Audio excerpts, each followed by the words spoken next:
கர்த்தர் நம்மோடு பேசும்படியாக, ஆண்டவர் நம்மோடு கூட இடைப்படும்படியாக எல்லாரும் கண்களை மூடும். ஆண்டவரே என்னோட பேசுங்கப்பா, உங்கள் சத்தத்தை நான் கேட்கணும் ஆண்டவரே.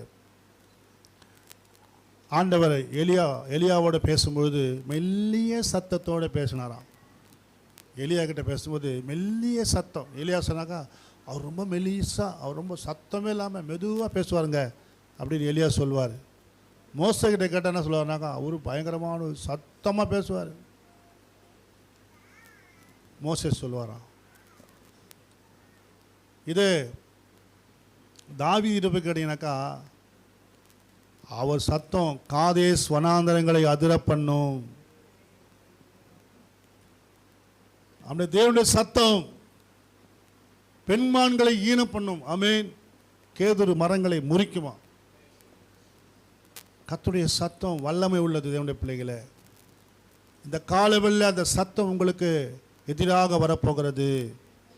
ஆண்டவர் நம்மோடு பேச போகிறார். வருகிற ஊழியக்காரரை கொண்டு கர்த்தர் நம்மோடு பேசுவார்.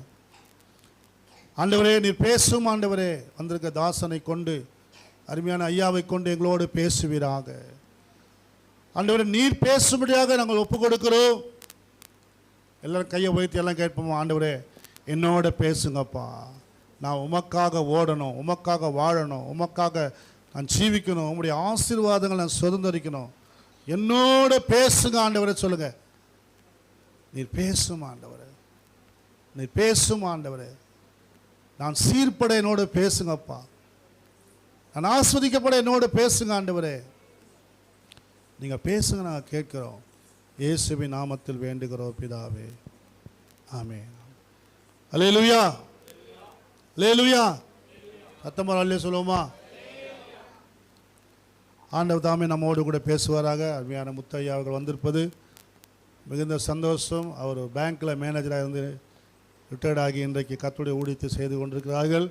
அவர்கள் நம்ம மத்தியில் வந்திருப்பது மிகுந்த சந்தோஷம். எத்தனை பேர் சந்தோஷமாகறீங்க? அல்லேலூயா. உண்மையாகவே அவர் ஒரு முறை வந்து நீதிமொழிகள் எடுக்கும் பொழுது, ரோமர் புத்தகம் எடுக்கும்போது நான் சந்தோஷப்பட்டேன். வேத விளக்கங்களை அவர்கள் பேசும்போது ரொம்ப ஆச்சரியமாக இருந்தது. ஆமென்.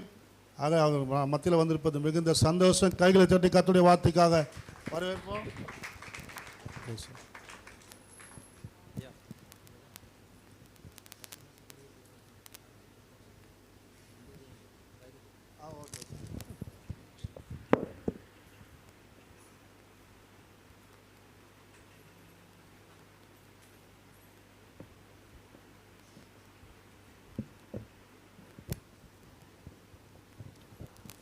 ஹல்லேலூயா.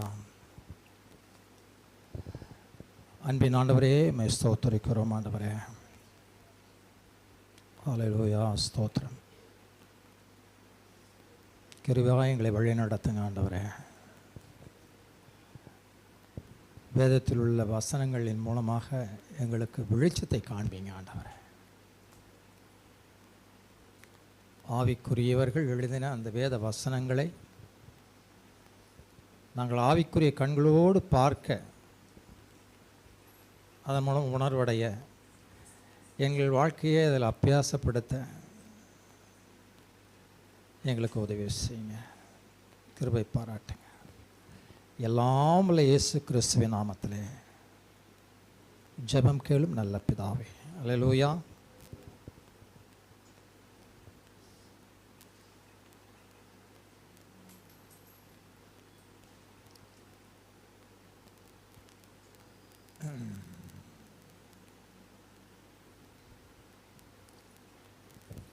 ஹல்லேலூயா. இந்த நாளிலும் உங்களோடு கூட பேசும்படியாக நான் அதிகமாக தியானம் பண்ணின பொழுது என் மனசுக்கு அப்படியே ஆவியானவர் கொடுத்தது எபேசியருக்கு எழுதின நிருபத்திலிருந்து நான் உங்களோட ஐயா சொன்ன மாதிரி நீதிமொழிகள் புஸ்தகம், ரோமருக்கு எழுதின நிருபம், அதே மாதிரி எபேசியருக்கு எழுதின நிருபத்திலிருந்து உங்களோடு கூட பேச போகிறேன். அந்த எபேசு சபை வந்து 3 வருஷம் அப்போஸ்தலனாகிய பவுல் அங்கே ஊழியம் பண்ணி ஸ்தாபித்த சபை.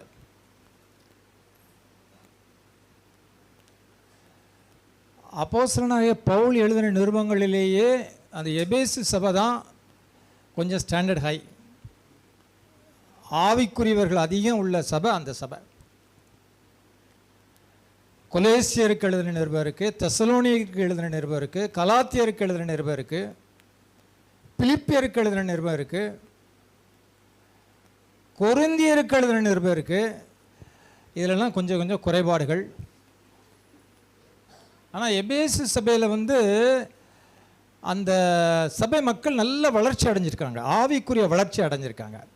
அதனால் அந்த சபைக்கு பேசுகிறப்ப அப்போஸ்தலனாகிய பவுல் கொஞ்சம் டிஃப்ரெண்ட்டாக பேசுகிறார். வழக்கமாக பேசுகிற மாதிரி நீங்கள் மனம் திரும்பணும், ஞானஸ்தானம் எடுக்கணும், வேதம் படிக்கணும், ஜெபம் பண்ணணும் அப்படி சொல்லலை. அவர் பேசும் பொழுது முதல் 3 அதிகாரத்தில் கிறிஸ்துவுக்குள் நீங்கள் யார், கிறிஸ்துவுக்குள் நீங்கள் யார், அல்லேலூயா, கிறிஸ்துவுக்குள் நீங்கள் யார் அப்படின்னு முதல் 3 அதிகாரத்தில் அவர் விளக்கி காமிக்கிறார்.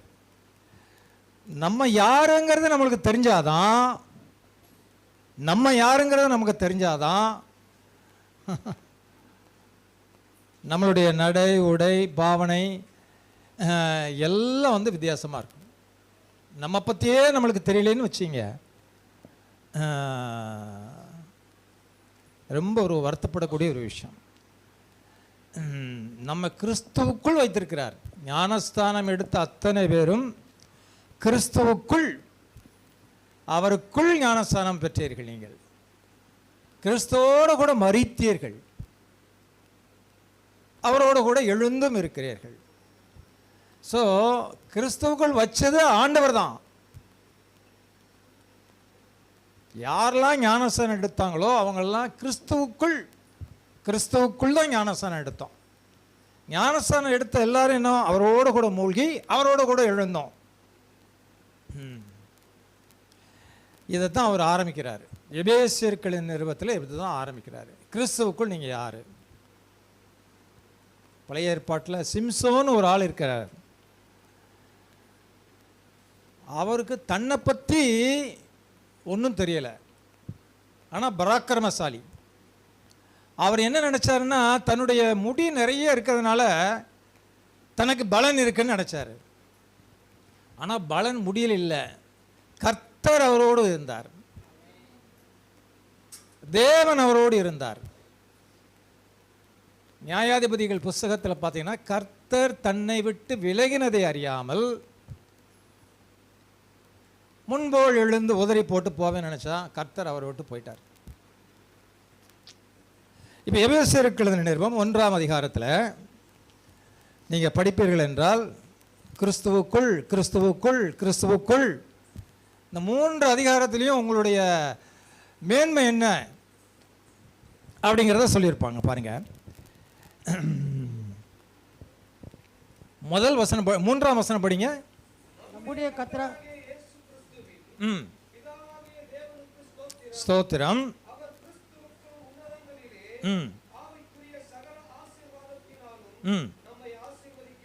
நம்மை கிறிஸ்துவுக்குள் உன்னதங்களிலே ஆவிக்குரிய சகல ஆசீர்வாதத்தினாலும் நம்மை ஆசீர்வதிக்கிறார். அல்லேலூயா. புதிய ஏற்பாட்டில் நமக்கு ஆசீர்வாதங்கள் எல்லாம் ஆவிக்குரிய ஆசீர்வாதங்கள் தான். ஆவிக்குரிய ஆசீர்வாதம் என்ன?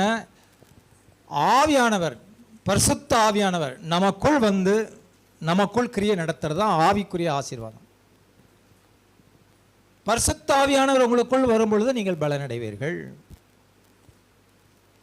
உன்னதத்திலிருந்து வரும் பலனால் தரிப்பிக்கும் வரை காத்திருங்கள். 1:8 சொல்றாரு, அப்போஸ்தலர் 1:8 சொல்றாரு, ஆவியானவர் வரும்பொழுது நீங்கள் பலன் கொண்டு, பலன் வரும். எவர்கள் தேவனுடைய ஆவியினாலே நடத்தப்படுகிறார்களோ அவர்கள் தேவனுடைய புத்திரராய் இருப்பார்கள். அல்லேலூயா. பரிசுத்த ஆவி, உன்னதத்தின் ஆவி, தேவனுடைய ஆவி, கிறிஸ்துவின் ஆவி, இந்த ஆவி உள்ளே இருந்து நம்மளுக்கு கிரியை பண்ணும். ஃபர்ஸ்ட் என்ன சொல்றாரு? உன்னதங்களிலே ஆவிக்குரிய சகல ஆசீர்வாதத்தினாலும் நம்மை ஆசீர்வதித்திருக்கிறார். ஆவிக்குரிய சகல ஆசீர்வாதத்திலும் உன்னதங்களிலே. அப்புறம் என்ன சொல்றாரு பாருங்க, 4ஆம் வசனம். தமக்கு முன்பாக நாம் அன்பில் பரிசுத்தம் உள்ளவர்களும் குற்றமில்லாதவர்களுமா இருப்பதற்கு அவர் உலக தோற்றத்துக்கு முன்னே கிறிஸ்துவுக்குள் நம்மை தெரிந்து கொண்டபடியே. உலக தோற்றத்துக்கு முன்பே கிறிஸ்துவுக்குள் நம்மை தெரிந்து கொண்டபடி. எதுக்காக? அன்பில் பரிசுத்தம் உள்ளவர்களும் குற்றமில்லாதவர்களுமாய் இருப்பதற்கு. அல்லேலூயா. நம்ம தெரிந்து கொண்ட நோக்கம் என்னன்னா, நம்மளை நேரட்டாக பரலோகம் கொண்டு போகணுங்கிறது இல்லை. தெரிந்து கொண்ட நோக்கம் குற்றம் இல்லாதவர்களாகவும் பரிசுத்தம் உள்ளவர்களாகவும் இருக்கும்படி தான் அவர் நம்மளை தெரிந்து கொண்டார். தெசலோனிக்கர் சொல்றாரு, தேவன் நம்மை அசுத்தத்திற்கு அல்ல பரிசுத்தத்திற்கே அழைத்திருக்கிறார். தெசலோனிக்கர் எழுதின நிருபத்தில் சொல்றார். இன்னும் பார்த்தீங்கன்னா கொலோசியருக்கு எழுதின நிருபத்தில் பார்த்தீங்கன்னா 3ஆம் அதிகாரத்தில், கொலோசியர் 3ஆம் அதிகாரம், நீங்கள் அவரோடு கூட மரித்தது உண்மையானால், கிறிஸ்துவுடன் கூட எழுந்தது உண்டானால் கிறிஸ்து தேவனுடைய வலது பார்சத்தில் வீற்றிருக்கும் இடத்தில் உள்ள மேலானவைகளையே தேடுங்கள், பூமியில் உள்ளவைகள் அல்ல, மேலானவைகளே நாடுங்கள். ஏனென்றால் நீங்கள் மரித்தீர்கள், ஜீவன் கிறிஸ்துவுடனே தேவனுக்குள் மறைந்திருக்கிறது. நம்முடைய ஜீவனாகிய கிறிஸ்து வெளிப்படும் போது நீங்களும் அவரோடு கூட மகிமையில் வெளிப்படுவீர்கள். அல்லேலூயா. நீங்கள் கிறிஸ்துவுடனே கூட எழுந்ததுண்டானால், கிறிஸ்து தேவனுடைய வலது பாரசத்தில் இருக்கும் இடத்தில் உள்ள மேலானவைகளை தேடுங்கள், பூமியில் உள்ளவைகள் அல்ல, மேலானவைகளை நாடுங்கள். ஏனென்றால் நீங்கள் மரித்தீர்கள், உங்கள் ஜீவன் கிறிஸ்துவுடனே தேவனுக்குள் மறைந்திருக்கிறது. உங்கள் ஜீவன் கிறிஸ்துவுடனே தேவனுக்குள் மறைந்திருக்கிறது. நீங்கள் மரித்தீர்கள், அவரோடு எழுந்தும் இருக்கிறீர்கள். இதை நம்ம புரிஞ்சுக்கிடணும், இதை அண்டர்ஸ்டாண்ட் பண்ணிக்கணும். இதை புரியறதுக்கு உங்களுக்கு ஆவியானவருடைய வெளிப்பாடு வேணும் அப்படின்னு சொல்லி எபேசியர் நிருபத்தில் சொல்றார். அந்த எபேசியர் நிருபத்தில் அவர் ஜெபம் பண்றார் பாருங்க. 1ஆம் அதிகாரம்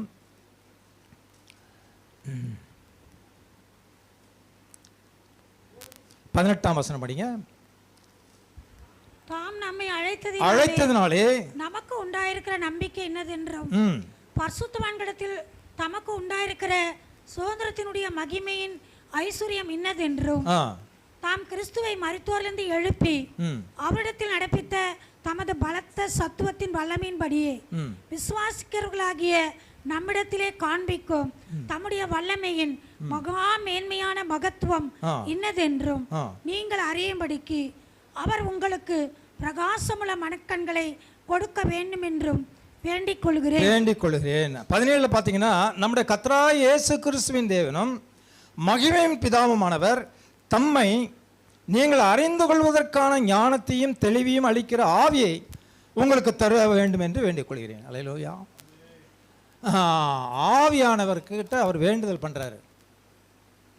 ஆண்டவர் யாரு, தேவாதி தேவன் யாரு, அவருக்குள்ள நம்ம யாரு, நம்ம இயேசு கிறிஸ்துக்குள்ள நம்மளை வைத்திருக்கிறார். வைத்தது மட்டும் இல்லை, உன்னதத்தில் உள்ள சகல ஆசீர்வாதங்களாலும் நம்மை ஆசீர்வதித்திருக்கிறார். உலக தோற்றத்திற்கு முன்னே நம்மை தெரிந்து கொண்டார். உலக தோற்றம் என்ன? ஆதியிலே வானம் பூமியும் இருந்தது, ஆண்டவர் சிருஷ்டித்த, அதுக்கு முன்னாலே நம்மளை தெரிந்து கொண்டாராம். அல்லேலூயா. இதெல்லாம் நீங்கள் அண்டர்ஸ்டாண்ட் பண்ணிக்கணும், இதை புரிந்து கொள்ளணும். இதை புரிந்து கொள்வதற்கு மனக்கண்கள் திறக்கப்படணும்.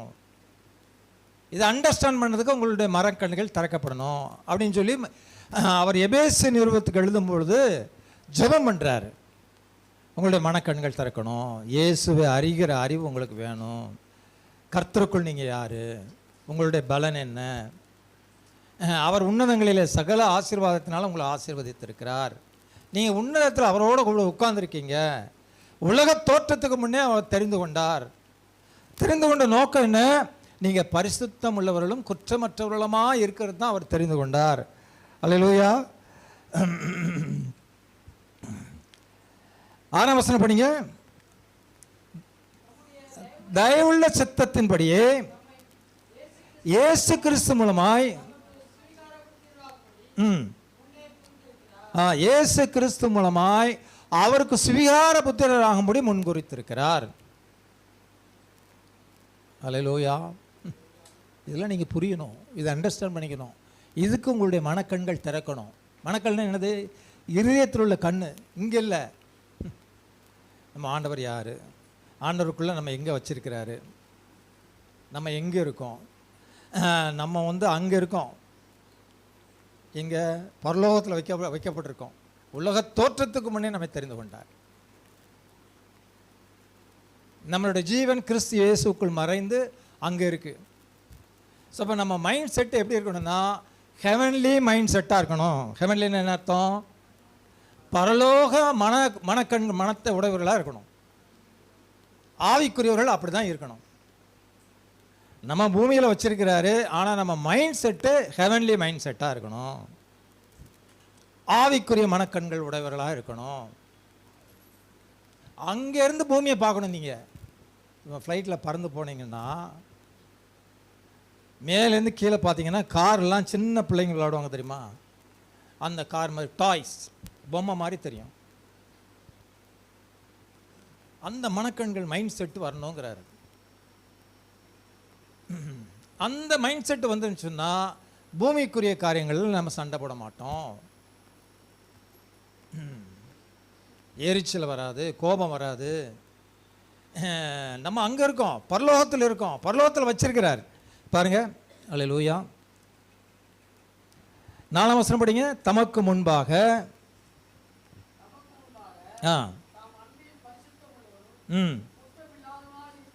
இருப்பதற்கு கிறிஸ்துவுக்குள் நம்மை தெரிந்து கொண்டபடியே. இதில் பார்த்தீங்கன்னா எபேசியர் நிறுவத்தில் கிறிஸ்துவுக்குள் கிறிஸ்துவுக்குள் கிறிஸ்துவுக்குள் நீங்கள் ஞானஸ்தானம் எடுத்துட்டீங்கன்னா உங்களை கிறிஸ்துவுக்குள் அவர் வச்சிட்டார். அல்லேலூயா, அல்லேலூயா. நீங்கள் கிறிஸ்துவுக்குள்ள தான் இருக்கீங்க, கிறிஸ்துவுக்குள்ள தான் இருக்கீங்க. நீங்கள் ஞானஸ்தானத்தில் அவரோடு கூட அடக்கம் பண்ணப்பட்டு, அடக்கம் பண்ணது அப்படி விடலை, மறுபடியும் திருப்பி எழுந்திருக்கோம். நம்ம அவரோடு கூட எழுந்திருக்கிறோம். கொலேசியருக்கு எழுதின நிருபத்தில் பார்த்தீங்கன்னா கிறிஸ்து உங்களுக்குள். எபேசியருக்கு எழுதின நிருபத்தில் பார்த்தீங்கன்னா கிறிஸ்துவுக்குள் நீங்கள். கிறிஸ்துவ உங்களுக்குள் வாசமா இல்லையா? நீங்கள் அதை அறியீர்களா? பிரஜாதிகளுக்குள் விளங்கிய ரகசியத்தின் மேன்மை என்னதென்று தேவன் தம்முடைய பரிசுத்தவான்களுக்கு தெரியப்படுத்த சித்தமானார். அது என்னவென்றால் கிறிஸ்து மகிமையின் நம்பிக்கையாக உங்களுக்குள் வாசமாயிருக்கிறார். இதே கலாத்தியர் 1:10 பார்த்தீங்கன்னா கிறிஸ்துவை எனக்குள் வெளிப்படுத்த சித்தமான பொழுது. கலாத்தியர் 1:10 படிங்க.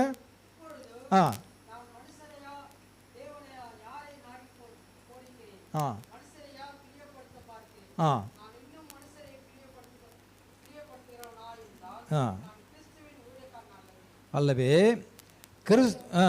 கிறிஸ்து எனக்குள் வெளிப்படுத்த சித்தமான பொழுது நான் மாம்சத்தோடும் இரத்தத்தோடும் யோசனை பண்ணாமல், அல்லேலூயா, கிறிஸ்து எனக்குள்ளே வெளிப்படுத்த சித்தமான பொழுது. கிறிஸ்து உங்களுக்குள்ளே இருந்தால் அவர் சும்மா இருக்க மாட்டார். உங்களுக்குள்ளே கிரியை நடப்பிப்பார். உங்களை அவரை போல மாற்றுவார்.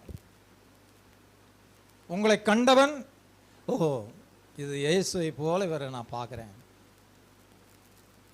இவருடைய குணாதிசயங்கள்லாம் அப்படி இருக்கு. உங்களோட கொஞ்ச நேரம் பழகினாலே அவங்க கண்டுபிடிச்சிருவாங்க. உங்க கொஞ்ச நேரம் பேசினாலே கண்டுபிடிச்சிருவாங்க. திருப்பி மறுபடியும் எபேசியருக்கு வாங்க. எபேசியருக்கு எழுதின நிருபம் அதே 1ஆம் அதிகாரத்தில் 2ஆம் அதிகாரத்தில்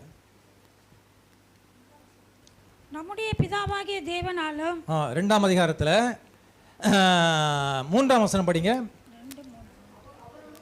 அவருக்குள்ளே எல்லோரும்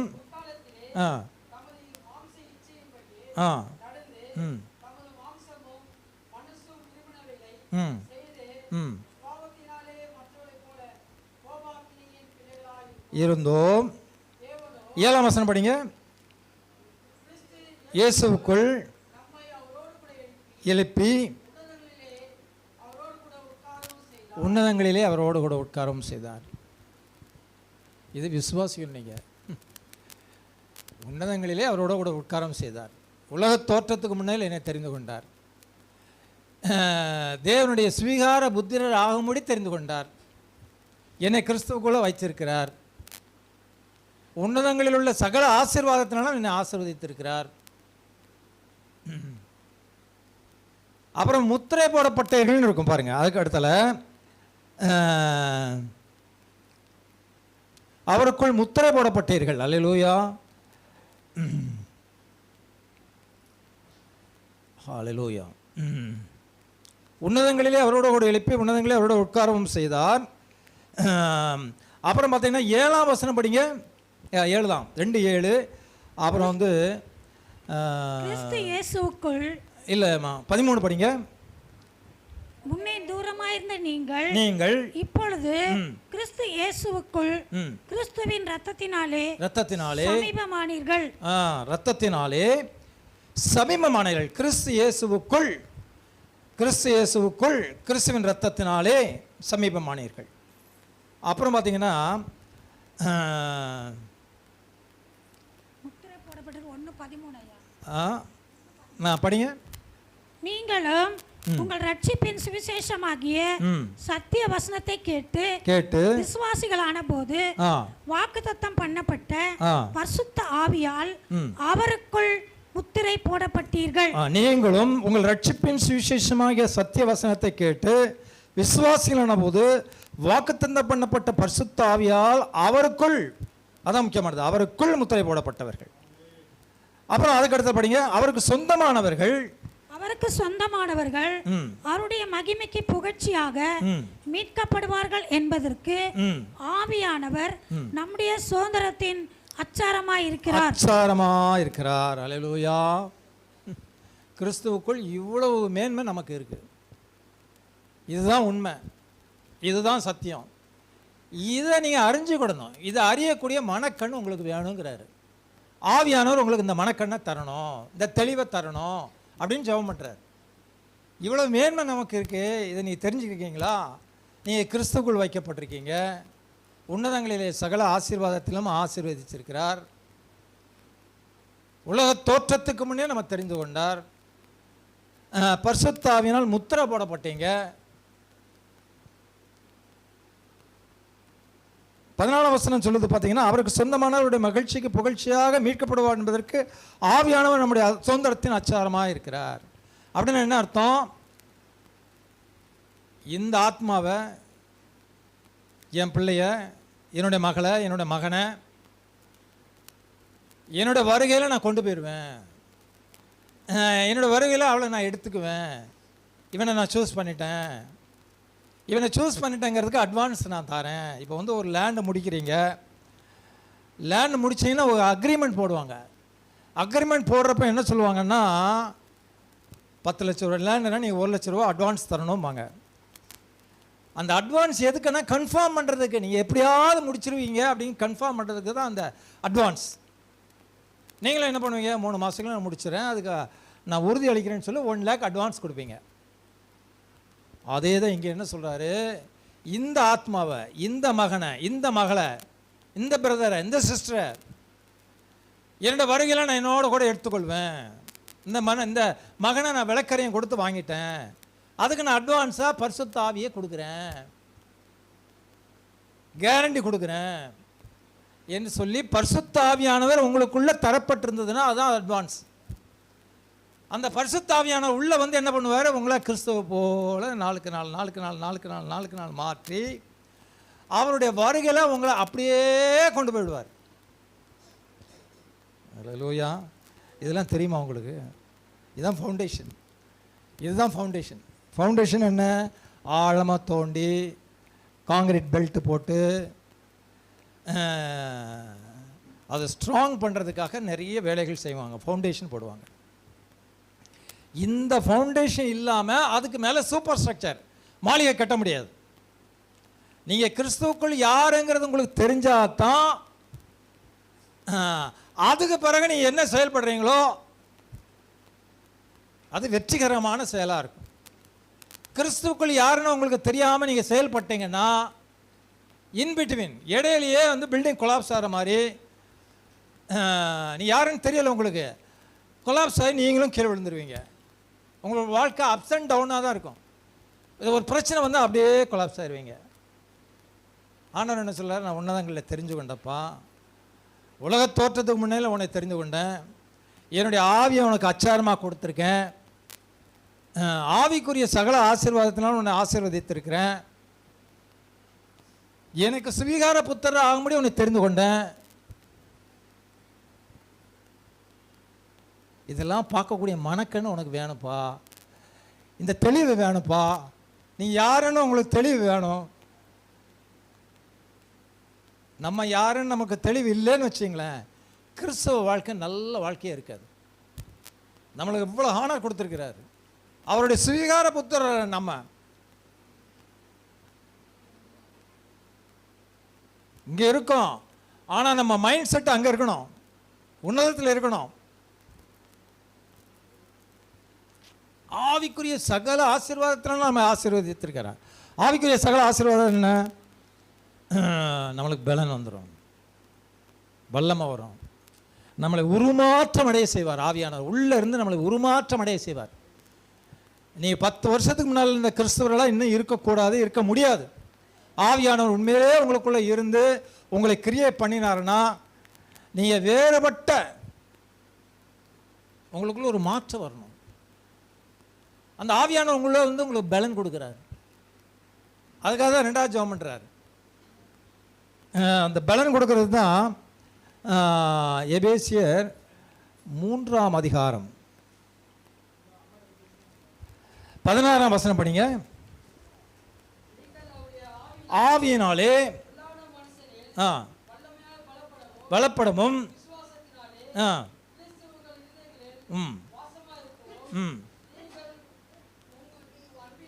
வேறொன்றை நிலை பெற்றவர்களாகி, நீங்கள் அவருடைய ஆவியினாலே உள்ளான மனுஷனில் வல்லமையாய் பலப்படவும். அல்லேலூயா, அல்லேலூயா. நீ படிங்க எபேசியர்களின் நிருபம் முதல் 3 அதிகாரத்தில் நீங்கள் கிறிஸ்துவுக்குள் யார். அங்கே முதல் 3 அதிகாரத்தில் உங்களுக்கு எந்த கட்டளையும் கிடையாது, எந்த பிரமாணம் கிடையாது, நீ அதை செய் இதை செய்யலாம் எதுவுமே கிடையாது. நீங்கள் கிறிஸ்துவுக்குள் யார்? நீங்கள் கிறிஸ்துவுக்குள் யார்? கிறிஸ்துவுக்குள் உலக தோற்றத்துக்கு முன்னாடி உங்களை தெரிஞ்சு கொண்டார். நீங்கள் சுவீகார புத்திரர் ஆகும்படி தான் தெரிஞ்சு கொண்டார். ஆவிக்குரிய சகல ஆசீர்வாதத்தினால உங்களை ஆசீர்வதிச்சிருக்கிறார். உலக தோற்றத்துக்கு முன்னே உங்களை தெரிந்து கொண்டார். Four knowledge. இப்படி ஒரு மையம் இந்த குடும்பத்தில் இன்னாருடைய வயிற்றில் பிறப்பான், அவன் இத்தனாவது வயசில் ரட்சிக்கப்படுவான், அவனுக்கு நான் பரிசுத்த ஆவியானவர் கொடுத்து ஒரு முத்திரை போடுவேன், ஆவியானவர் அவனை மாற்றி உருமாற்றம் அடைய செய்து ஆண்டவருடைய வருகையில் எடுத்துக்கொள்ளப்படுவான். அல்லேலூயா, அல்லேலூயா. உங்களை ரட்சித்தது சும்மா பூமிக்குரிய காரியத்துக்கு அல்ல, நீங்கள் அவரோட கூட மேலே இருக்கணும். அதுதான் அவருடைய நோக்கம்.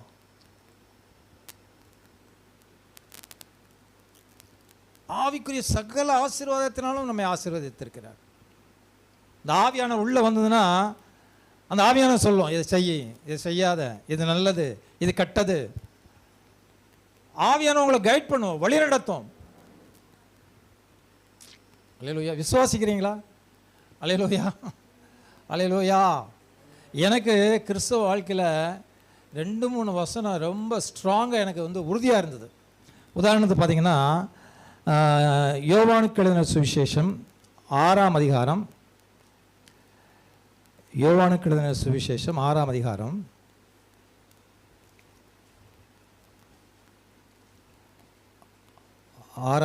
37ஆம் வசனம் படிங்க.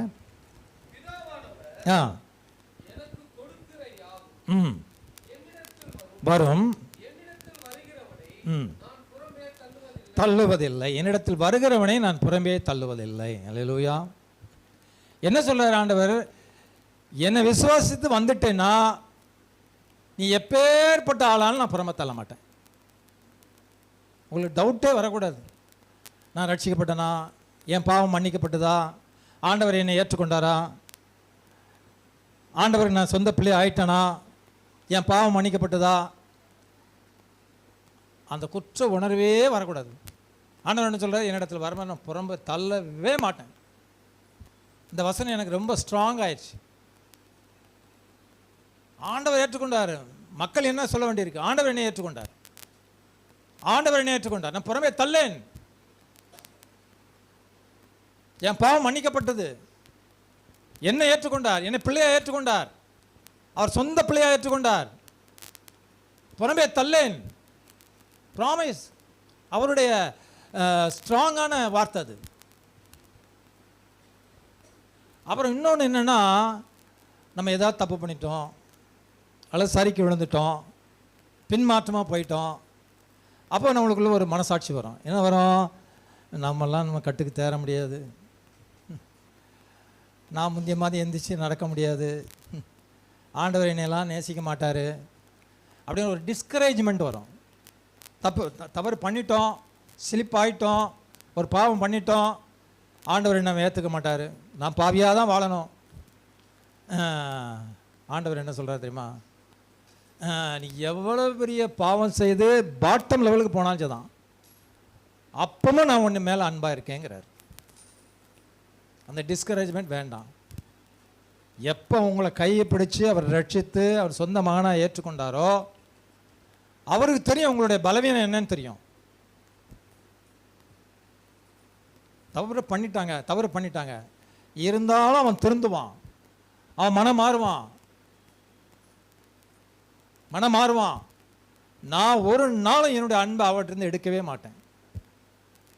அதான் யூதா நிருபத்தில் சொல்கிறாரு, ஒரு நாள் அவருடைய விசுவாசத்தை விட்டு நீங்கள் பின்வாங்கி போகாதீங்க. யோவான் எழுதின சுவிசேஷம் 1 யோவான் 4:18 படுங்க.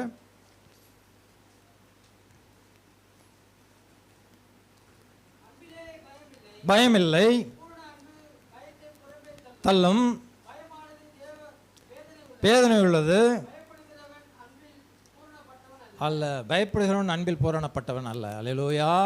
யாரெல்லாம் பயப்படுறீங்களோ நீங்கள் அன்பில் பூரணப்பட்டவர்கள்னு அர்த்தம் இல்லைன்னு அர்த்தம்.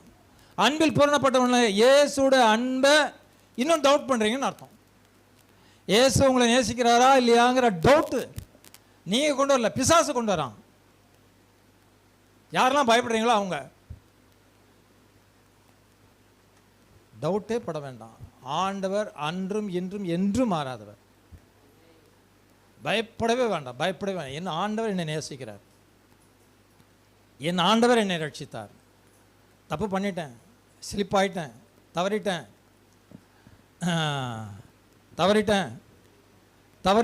ஆண்டவர் என்னை கைவிட்டுருவார். No no no no no no பயப்படவே வேண்டாம். நீங்கள் மனம் திரும்பி ஆண்டவரோட ஒப்புரவாகிட்டேன்னு வச்சிங்க, தட்ஸ் ஆல், அவ்வளோதான். அவர் பாவங்களை மன்னிக்கிறவர். என் பிள்ளை மனம் திரும்பிட்டான், என்னோட ஒப்புரவாயிட்டான், ஒரு நாளும் கைவிட மாட்டார். பயப்படுகிறவன் அன்பில் பூரணப்பட்டவன் அல்ல. யாரெல்லாம் பயந்து இருக்கீங்களோ அவங்க தேவன் என்ன நேசிக்கிறாரா இல்லையாங்கிற டவுட்டில் இருக்கீங்கன்னு அர்த்தம். தேவன் என்ன நேசிக்கிறாரா, நான் பாவியாக இருக்கேனே, ரட்சிக்கப்பட்டவரும் பாவியாக இருக்கேனே, ரட்சிக்கப்பட்டவரும் பாவம் செய்கிறேனே, துன்மார்க்கமாக அலைகிறேனே, இயேசுவை நேசிக்கிறாரோ இல்லையோ தெரியலையே, டவுட்டே பட வேண்டாம். நீங்கள் அவரோட மறுபடியும் ஒப்புரவாயிருங்க, அவரோட கையை பிடிச்சிருங்க. ஆண்டவர் ஒரு நாள் கைவிட மாட்டார். அதைத்தான் இதில் சொல்கிறார். யூதா எழுதின நிருபத்தில் 1:21 படிங்க. அன்பிலே காத்துக்கொண்டு நித்திய ஜீவனுக்கு ஏதுவாக காத்திருங்கள். தேவனுடைய அன்பிலே உங்களை காத்துக்கொண்டு, அவருடைய அன்பில் நீங்கள் காத்துக்கணும், அவருடைய அன்பில் இருக்கணும். நீங்கள் அவருடைய அன்பிலேருந்து வெளியே போயிடாதீங்க. நீங்கள் டவுட்டே வேண்டாம். பேதுரு ஆண்டவராக இயேசு கிறிஸ்து சொல்கிறான், யார் மறுதளிச்சாலும் நான் மறுதளிக்க மாட்டேன். ஆண்டவர் என்ன சொன்னார் தெரியுமா, சாத்தான் என்கிட்ட இப்போ கொஞ்ச நாளைக்கு முன்னாடி கேட்டுக்கொண்டான், உன்னை சுளவில் புடைக்கணும்னு கேட்டுக்கொண்டான். நான் என்ன வேண்டிக்கிட்டேன்னா, அவன் விசுவாசம் மட்டும் போயிடக்கூடாதுன்னு வேண்டிக்கிட்டேன். அல்லேலூயா. ஆண்டவர் 3 தடவை மறுதளிச்சான். மறுதளிச்சுட்டு அவன் என்னை விட்டு போயிடாத, நீ யூதாஸ் போன மாதிரி என்னை விட்டு போயிடாத. யூதாஸ் 4 செத்து போயிட்டான். யூதாஸ் அப்பமும் மனம் திரும்பி ஆண்டவர்கிட்ட வந்திருக்கணும். எங்கே போனான் அவன்? அங்கே சங்கத்திட்ட போய் அந்த வெள்ளிக்காசை பிரித்து வீசிட்டு நல்ல மனுஷனாக நான் காட்டி கொடுத்துட்டேன்னு வருத்தப்பட்டு 4 செத்து போயிட்டான். அவன் மனம் திரும்பி ஆண்டவர்கிட்ட வந்திருந்தா ஆண்டவர் ஏற்றிருப்பார். பேதுரு 3 தடவை ஆண்டவரை மறுதளிச்சான். ஆண்டவர் அவனை பார்த்து சிரிச்சார். ஆண்டவன் மனம் வருந்தி அழுது ஆண்டவரோட ஒப்புரவானான். அந்த பேதுருவை தான் மொத பெந்தெகோஸ்து நாளில் 5000 பேர் ரட்சிக்கப்பட்டிருக்கிற சபையில் அவர் தான் பேச வச்சார். டவுட்டே படக்கூடாது. ஆண்டவருடைய அன்பில் உங்களுக்கு டவுட்டே வரக்கூடாது. ஆண்டவரை வேண்ட விசுவாசம் மட்டும் போயிடக்கூடாதுப்பா.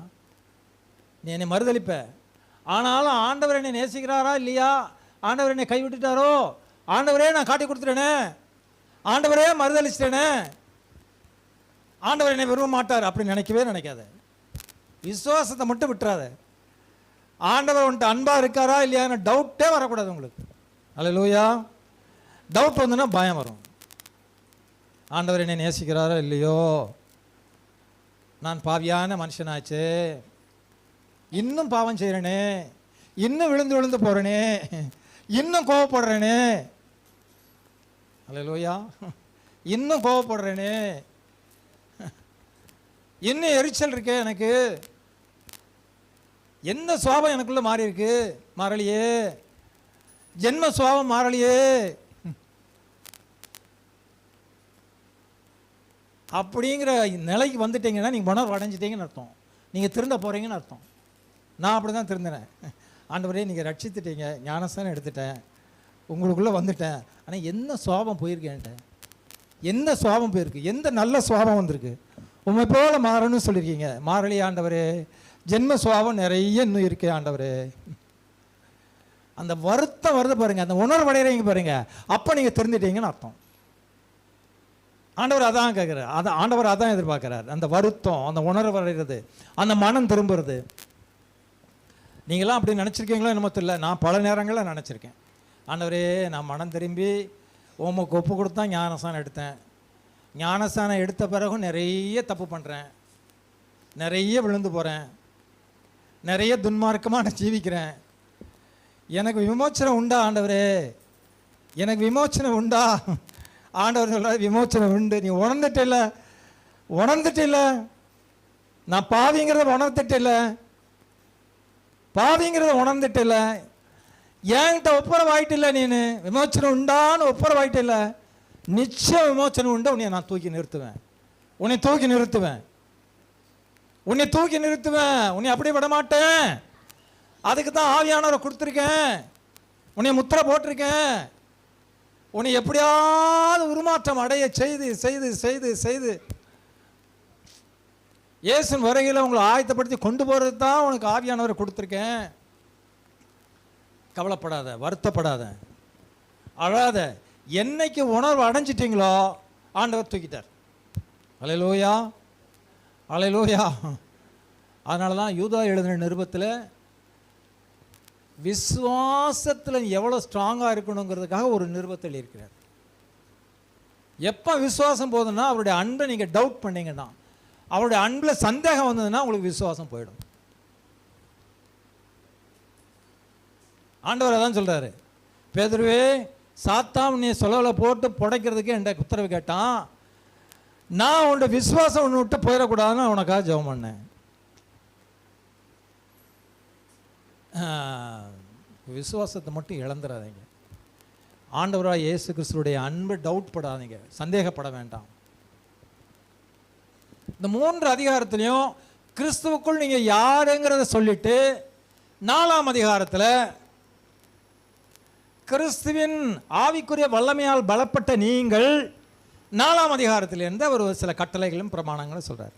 படிங்க, எபேசியருக்கு எழுதின நிருபம் 4ஆம் அதிகாரம் 1ஆம் வசனம். ஆதலால் கர்த்தர் நிமித்தம் கட்டுண்டவனாய் நான் உங்களுக்கு சொல்லுகிற புத்தி என்னவெனில், நீங்கள் அழைக்கப்பட்ட அழைப்புக்கு பாத்திரவான்களாய் நடந்து மிகுந்த மனத்தாழ்மையும் ம், சாந்தமும் நீடிய பொறுமையும் உடையவளாய் அன்பினால் ஒருவர் தாங்கி ஆ, சமாதான கட்டினால் ஆவின் ஒருமையை காத்துக்கொள்வதற்கு ஜாக்கிரதையா இருங்கள். அல்லேலூயா, அல்லேலூயா, அல்லேலூயா.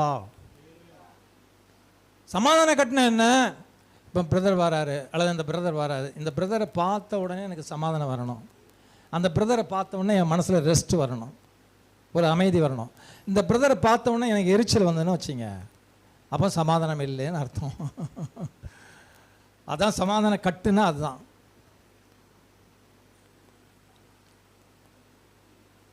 நீங்கள் அழைத்த அழைப்புக்கு பாத்திரவங்களாக நடந்துக்கணும்.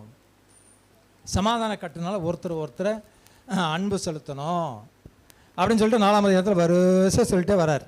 என்ன சொல்கிறாரு? 28ஆம் வசனம் படிங்க. கெட்ட வார்த்தை ஒன்றும் உங்கள் வாயிலிருந்து புறப்பட வேண்டாம். 29 பக்தி விருத்திக்கு ஏதுவான நல்ல வார்த்தை உண்டானால் அதே கேட்கிறவர்களுக்கு பிரயோஜனம் உண்டாகும்படி பேசுங்கள். அன்றையும் நீங்கள் மீட்கப்படும் நாளுக்கென்று முத்திரையாக பெற்ற தேவனுடைய பரிசுத்த ஆவியை துக்கப்படுத்தாதிருங்கள். கோபம் கொண்டாலும் பாவம் செய்யாதிருங்கள் அப்படின்னு வரிசையாக சொல்லிட்டு 5ஆம் அதிகாரத்தில் என்ன சொல்கிறாருன்னா 19ஆம் வசனத்திலேருந்து அவர் வந்து கட்டளைகளும் பிரமாதம் என்ன சொல்கிறாரு? 19 சங்கீதங்களினாலும் கீர்த்தனைகளினாலும் ஞானப்பாட்டுகளினாலும் ஒருவருக்கொருவர் புத்தி சொல்லிக்கொண்டு உங்கள் இருதயங்களை கர்த்தரை பாடி கீர்த்தனம் பண்ணி கர்த்தராகிய இயேசு கிறிஸ்துவின் நாமத்தினாலே எப்பொழுதும் எல்லாவற்றிற்காக பிதாவினை ஸ்தோத்தரித்து தெய்வ பயத்தோடு ஒருவருக்கொருவர் கீழ்ப்படிந்திருங்கள். ஆவியின் பலன் வந்ததுன்னா நீங்கள் ஆவிக்குரியவர்களாக நடந்து கொள்ளணும். அந்த ஆவிக்குரியவர்களை எப்படி நடக்கணும்? தெய்வ பயத்தோடு ஒருவருக்கொருவர் கீழ்ப்படிந்திருங்கள். கெட்ட வார்த்தை ஒன்றும் வாயில் வரக்கூடாது. பக்தி விருத்திக்கு எதுவான நல்ல வார்த்தை பேசணும். சங்கீதங்களினாலும் கீர்த்தனைகளினாலும் பாடி ஒருவர் ஆற்றி தேற்றுங்கள். எதுக்கு பாட சொல்கிறாங்க? எதுக்கு பாட சொல்கிறாங்க? உங்கள் வாயில் நல்ல வார்த்தை வரணும். அல்லேலூயா, அல்லேலூயா. அதுமாதிரி பார்த்தீங்கன்னா புருஷர்களுக்கும் மனைவிகளுக்கும் அவர் அட்வைஸ் பண்ணுறாரு, வேலைக்காரர்களுக்கும் எஜமான்களுக்கும் அட்வைஸ் பண்ணுறாரு. அப்புறம் நீங்கள் ஆவிக்குரியவர்களாக இருந்தால் சாத்தானை எதிர்த்து நிற்கிறதுக்கும் உங்களுக்கு திறன் வேணும் அப்படின்னு சொல்லி 6ஆம் அதிகாரத்தில் சொல்கிறார். அவர் அந்த 6ஆம் அதிகாரத்தில் ஒரே ஒரு முக்கியமான விஷயம் என்னென்னா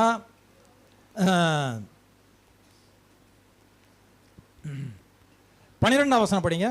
11 நீங்கள் மாம்சத்தின் நீங்கள் பிசாசின் தந்திரங்களோடு எதிர்த்து நிற்க திராணி உள்ளவளாகும்படி தேவனுடைய சர்வாயுத வர்க்கத்தையும் தரித்துக் கொள்ளுங்கள். ஏனெனில் மாம்சத்தோடும் இரத்தத்தோடும் மாத்திரமல்ல துரைத்தனங்களோடும் அதிகாரங்களோடும் பிரபஞ்சத்தின் அந்தகார லோகாதிபதிகளோடும் வானமண்டலில் உள்ள பொல்லாத ஆவியின் சேனைகளோடும் நமக்கு போராட்டம் உண்டு. அல்லேலூயா. போராட்டம் யாரோட இருக்குமா? மாம்சத்தோடும் இரத்தத்தோடும் அல்ல. மாம்சத்தோடும் இரத்தத்தோடும் என்ன? மாம்சத்தோட ரத்தம் மனுஷர்களோடு நம்ம சண்டை போடக்கூடாது. கவனிக்கிறீங்களா? அல்லேலூயா, அல்லேலூயா. அதான் மாம்சத்தோடு ரத்தத்தோடு நமக்கு போராட்டம் இல்லை. நீங்கள் மாம்சத்தோடு ரத்தத்தோடும் போராடுனீங்கன்னா சாத்தானை எதிர்த்து போராட முடியாது. அவங்க நம்ம டார்கெட் இல்லை. மனுஷர்கள் நம்மளுக்கு டார்கெட் இல்லை. பிரதர் நமக்கு டார்கெட் இல்லை. சிஸ்டர் நமக்கு சாத்தானை வெல்லணும், சாத்தானை ஜெயிக்கணும் அப்படின்னா இவங்ககிட்ட நீங்கள் சண்டை போடக்கூடாது. பிரதர்கிட்ட சண்டை போடக்கூடாது, சிஸ்டர்கிட்ட சண்டை போடக்கூடாது. அதான் சொல்கிறா பாருங்க. ஏனெனில் மாம்சத்தோடு இரத்தத்தோடும் அல்ல, துரைத்தனங்களோடும் அந்தகாரங்களோடும் பிரபஞ்சத்தின் அந்தகார லோகாதிபதிகளோடும் வானமண்டலத்தில் உள்ள பொல்லாத ஆவிகளின் சேனைகளோடும் நமக்கு போராட்டம் உண்டு. அவங்களோட தான் போராட்டம். எப்படி போராட்டம் வரும்னு தெரியாது, எந்த ரூபத்தில் வரும்னு தெரியாது. ஆனால் அந்த போராட்டத்தை ஜெயிக்கணும்னா சர்வாயுத வர்க்கத்தையும் தடிச்சு கொள்ளணும். விசுவாசம் இருக்கணும், தலைச்சீராக இருக்கணும், ரட்சணை இருக்கணும், வேத வசனம் இருக்கணும், ஆவியின் பட்டயத்தை நீங்கள் எடுத்துக்கணும். என்ன வரிசையாக 6ஆம் அதிகாரத்தில் சொல்கிறார். நீங்கள் ஆவிக்குரியவர்களாக இருந்தால், உன்னதத்தில் உள்ள பலனால் தரிப்பிக்கப்பட்டவர்களாக இருந்தால் உங்களுடைய செயல், உங்களுடைய நடக்கை, உங்களுடைய சிந்தை, இது எல்லாம் ஹெவன்லி மைண்டடாக இருக்கும். ஹெவன்லி மைண்டடாக என்ன? பரலோக சிந்தை உங்களுக்குள்ளே இருக்கணும். அதுக்கு தான் ஆவியானவர் உங்களுக்கு கொடுத்துருக்கிறார். ஆவியானவர் அதுக்கு தான் அச்சாரம் போட்டிருக்கிறார். மீட்கப்படும் நாளுக்கென்று முத்திரையாக பெற்ற பரிசுத்த ஆவியை துக்கப்படுத்தாதிருங்கள். நீங்கள் மரித்தீர்கள், அவரோடு கூட எழுந்தது உண்டானால் உங்கள் ஜீவன் கிறிஸ்து இயேசுவுக்குள் பிதாவிடம் மறைந்திருக்கிறது. பூமிக்குரியவளை அல்ல, மேலானவைகளை நோக்குங்கள், மேலானவைகளை சிந்தியுங்கள். அல்லேலூயா. சண்டை சண்டை சண்டை சண்டை, பிரச்சனை பிரச்சனை பிரச்சனை பிரச்சனை, போராட்டம் போராட்டம் போராட்டம் போராட்டம். உங்கள் சிந்தையை கொஞ்சம் மாட்டுங்களேன். நான் பரலோக சிட்டிசன், நான் ஆவிக்குரியவன்,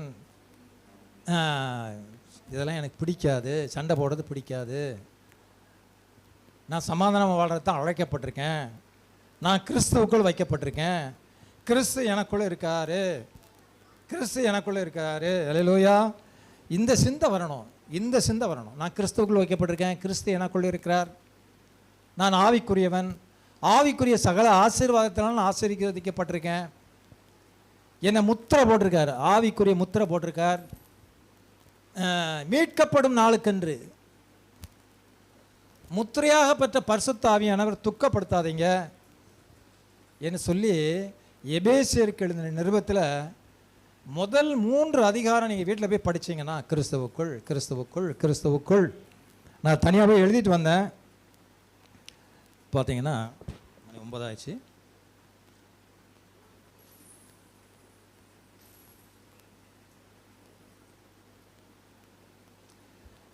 கிறிஸ்து இயேசுவுக்குள் விசுவாசி, கிறிஸ்துவுக்குள் உன்னதங்களில் ஆவி நம்மை கிறிஸ்துவுக்குள் நம்மை தெரிந்து கொண்டபடியே அவருக்குள் நமக்கு உண்டாயிருந்தது, கிறிஸ்துவுக்குள்ளே கூட்டப்பட வேண்டும் என்று கிறிஸ்துவுக்குள் அவருடைய சுதந்திரமாகும்படி தெரிந்து கொள்ளப்பட்டோம். வாக்குத்தத்தம் பண்ண பரிசுத்த ஆவியால் அவருக்குள் முத்திரை போடப்பட்டீர்கள். கிறிஸ்து இயேசுவுக்குள் நம்மை அவரோட கூட எழுப்பி உன்னதங்களிலே அவரோட உட்காரும் செய்தார். நாம் கிறிஸ்து இயேசுவுக்குள் சிருஷ்டிக்கப்பட்டு முன்னே தூரமாக இருந்த நீங்கள் இப்பொழுது கிறிஸ்து இயேசுவுக்குள் கிறிஸ்துவின் இரத்தத்தினாலே சமீபமானீர்கள், கிறிஸ்துவின் இரத்தத்தினாலே சமீபமானீர்கள். தமக்குள்ளாக ஒரே புதிய மனுஷனாக செய்து இப்படி சமாதானம் பண்ணி கர்த்தருக்குள் பரிசுத்த ஆலயமாக எழும்புகிறது. கிறிஸ்துவுக்குள் அவர் பண்ணின வாக்குத்தத்தத்துக்கு உடன்படியாக இருக்கிறோம். அவரை பற்றும் விசுவாசத்தினால் அவருக்கு நமக்கு தைரியமும் திடநம்பிக்கையும் தேவனிடத்தில் சேரும் சிலாக்கியம் உண்டாயிருக்கிறது.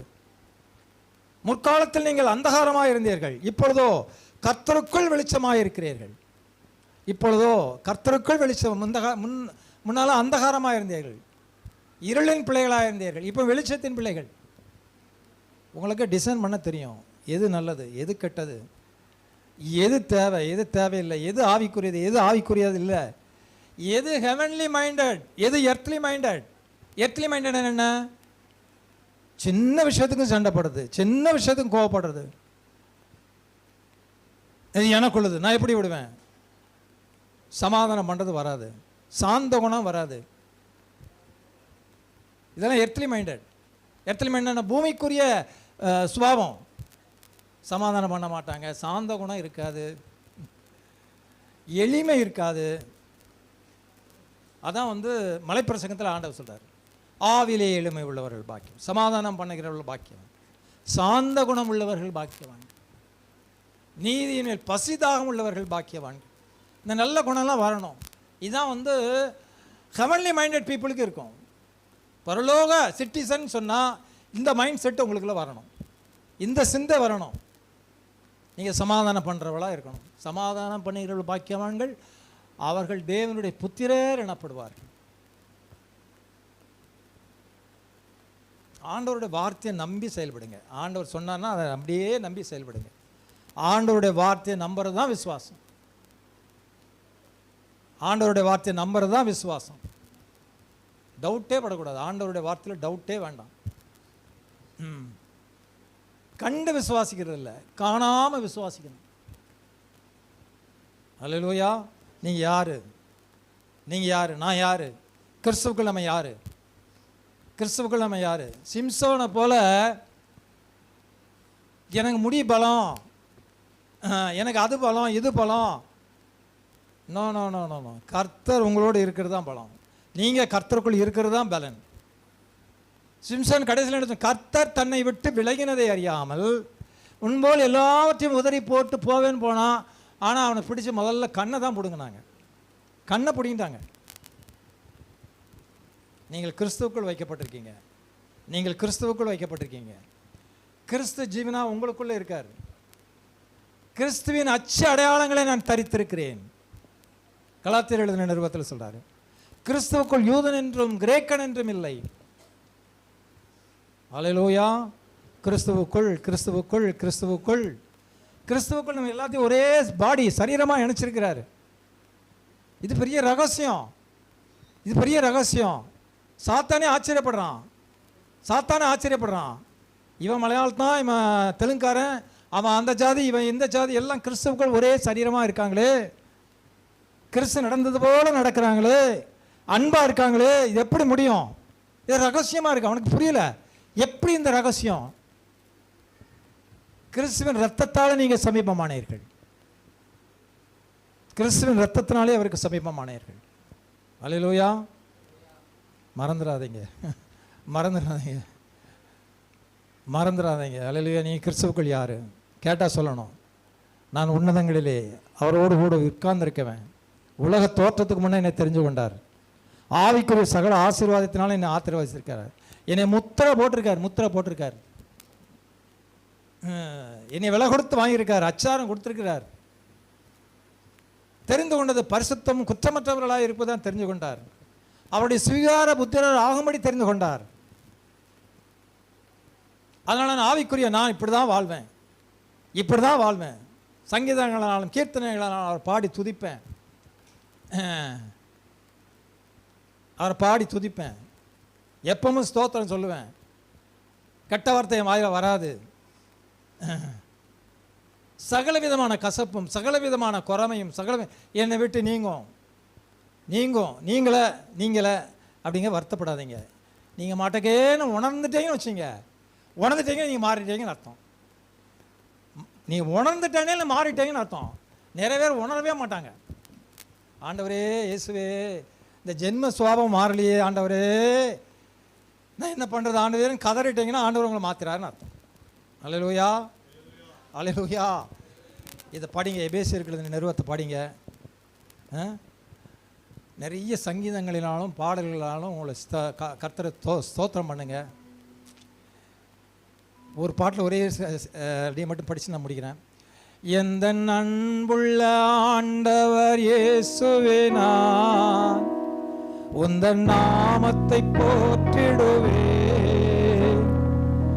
உம்மை போல் ஒரு தேவனை பூமியில் அறிந்தேன்.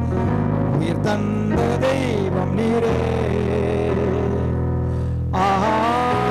ஆனந்தமே அல்லும் பகலிலும் பாடிடுவே. இயேசுவே எந்த நாருயிரே, இயேசுவே எந்த நாருயிரே. அல்லேலூயா. கர்த்தர் உங்களை ஆசீர்வதிப்பார்.